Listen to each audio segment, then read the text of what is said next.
common sense in football, something that we obviously disagree on. Taiwo Awoniyi from Nottingham Forest, it's not even a banter thing, it's a serious thing. He was induced into a coma. Apparently he's stable, so obviously thoughts and prayers to his family. You don't even pray, but go on. And but thoughts and prayers, you man's prayers, innit? Not my prayers. I don't pray. But, do you know what I mean? Somebody's thoughts and prayers. I'm trying to be serious on a topic. Yeah, this is our first serious topic on this show. Yeah, look what certain man are doing. But man, don't expect us to be this formal. Yeah, it's not formal. I said thoughts and prayers. Man's in a coma. What's formal about that? What do you say? He's a pussy. He scored against us late. Not on the FA Cup 2 seasons ago. He's a pussy. Fuck him. I don't want you to say that. What do you want to do, bro? I'm trying, don't say thoughts and prayers when you know you ain't praying for him. But I didn't say my thoughts and prayers. It's just how people saying it. Fuck you know. All right, cool. Do you know what I'm saying? Yeah. Anyway, he's in a coma and it is what it is. But now, like on the level, obviously, all jokes aside, it's that's all facts, by the way. That's the chill, and it's one of them ones. Shane wasn't even aware of it, but when he got here, and I was showing him the situation. But we always say, or we regularly say, about Linos not putting up the flag if Lino's not putting up the flag, letting the play go on, seeing if there's a goal. Obviously, it goes to VAR, blah blah blah. But the Lino didn't put up his flag. He's gone competing with a defender, gone into the post. I think he's clashed his head, and now he's induced into a coma. So obviously, hopefully he's okay. Apparently he's stable, so hopefully he comes through that. But we had to talk about it because it seems like obviously the medical staff, he went off, the medical staff sent him back on. Similar thing with Timber, not a head injury of Timber, but then he got injured for the whole season, the first season we bought him.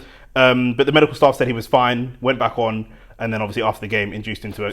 See, I feel like there should be more of a skepticism around the medical team than the linesman. Now, with the linesman, I feel like it's more of an institutional issue than an individual issue. Because we should have semi-automated offsides in the first place. Like, in boxing, we always say, and I'm sorry to relate it to boxing, but we always say, how long is it going to be before a drug cheat actually kills someone in a boxing ring? And then all of a sudden, hindsight saying, oh, we should have had something put in place beforehand. Even a week or two ago, we saw a stoppage with Inoue.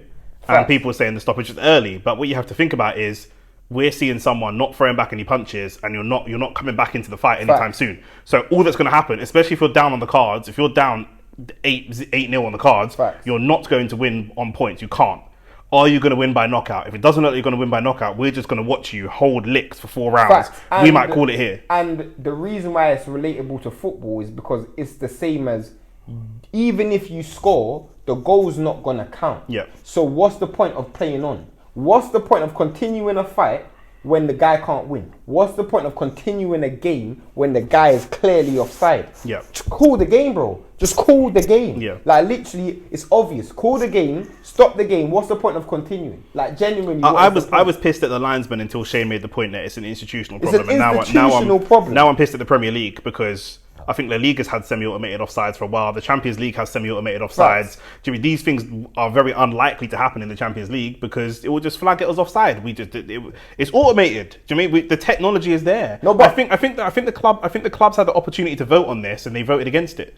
They could have had it. They chose not to.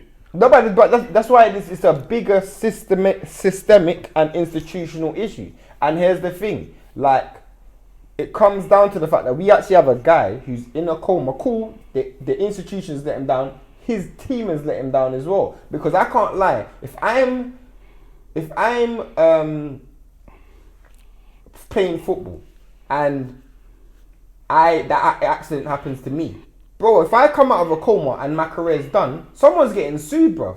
On a Devin Haney thing, someone's getting sued, bro. If my career's done, bro, someone's getting sued, bro. This guy could, bro, his career could be done. We've seen mad things happen with players. Obviously, we remember the Fabrice Muamba situation. One of Newcastle's defenders had cancer. I remember a while ago. I can't remember if was it Jonas Gutierrez, I think it was. He had cancer. Oh, yeah. And Newcastle didn't. Well, I think he's a midfielder, not a defender. Yeah, he used to play for Liverpool. Newcastle withheld his wages for the time he didn't play. Sorry. Yeah, and I think he took them to court as well about stuff like that. But like even like the well-being, we see we were laughing at Rashford a couple of years ago for up and down performances, and United fans are saying, bro, he's playing with injections in his leg, and now we're seeing Saka playing with injections in his leg. Ben White had a surgery on his ankle earlier on in the season, came back. He's obviously not really fit enough to be playing football, but he's playing football anyway. There has to be some conversation about the well-being of players. And like I say, Timber played 15, 20 minutes on his debut, was playing really well at left back in the first game of the season. He played pre-season against Man United, killed it, played his first game, bust up his I don't know what injury it was, bust it up. But the medical staff sent him back on, and then it got worse, and he was out for the whole season. But here's the thing, and this is, I have to relate it back to boxing. You want to know the cornerman's most important job? More, you want to know what that Protect is? the fighter. Protect the fighter. Yep.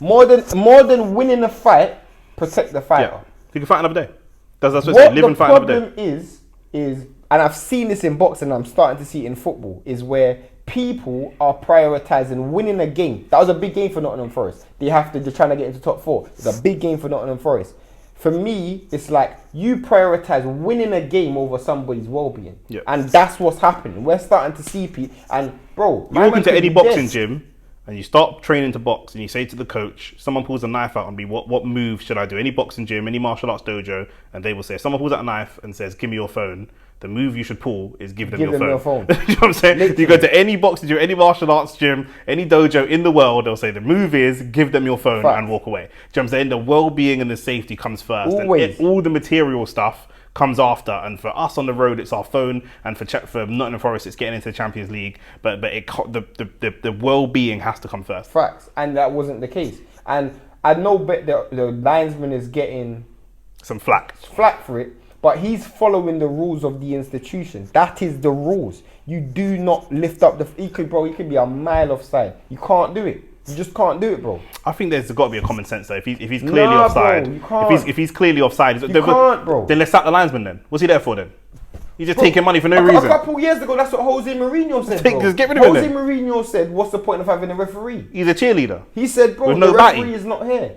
He's a cheerleader with no chest, blood. The referee's in what's it called, bro? In Stockley Park. Stockley Park. Yeah.